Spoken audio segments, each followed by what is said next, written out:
សួស្តីបងប្អូននេះគឺជាសាកលវិទ្យាល័យមួយដែលនិស្សិតខ្មែររបស់យើងគាត់មកទទួលសញ្ញាបត្រនៅក្នុងសហរដ្ឋអាមេរិកដែលមានទីតាំងស្ថិតនៅទីក្រុង Tucson នៃរដ្ឋ Arizona ដោយសារតែសាកលវិទ្យាល័យអាមេរិកកាំងអន្តរជាតិភ្នំពេញដែលគេបានសហការជាមួយសាកលវិទ្យាល័យ Arizona ដូច្នេះនិស្សិតដែលបញ្ចប់ការសិក្សានៅសាលាអន្តរជាតិអាមេរិកកាំងភ្នំពេញគាត់អាចមកទទួលសញ្ញាបត្រនៅក្នុងសាកលវិទ្យាល័យ Arizona នេះផ្ទាល់ក្នុងនោះក៏មានកូនខ្មែររបស់យើងគាត់បានមកទទួលសញ្ញាបត្រនៅទីនេះច្រើនដូចជា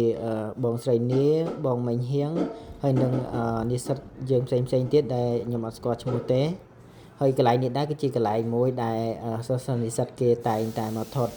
រូបជុំគ្នាអនុស្សាវរីយ៍ពេលទទួលសញ្ញាបត្រនៅទីនេះអាគីអូមែននេះគឺជាសំណង់ស្ថាបត្យកម្មដំបូងគេបង្អស់ប្រចាំសាលា Arizona នេះផ្ទាល់តែម្ដងដែលក្នុងនោះរួមមានការិយាល័យបណ្ណាល័យតូបនិស្សិតសម្រាប់ស្នាក់នៅហើយនឹង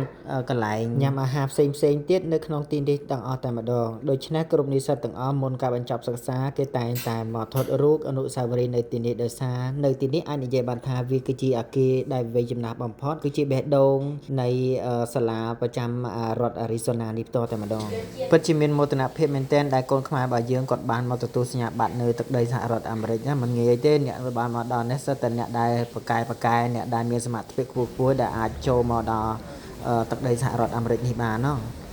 ចុងក្រោយសូមអរគុណបងប្អូនទាំងអស់គ្នាដែលចំណាយពេលដ៏មានតម្លៃមកតាមដានវីដេអូនេះរហូតដល់ចប់សូមកុំភ្លេចជួយចុច like follow page ម្នាក់មួយផងដើម្បីទទួលបានវីដេអូថ្មីៗអំពីរដ្ឋ Arizona ក្នុងសហរដ្ឋអាមេរិក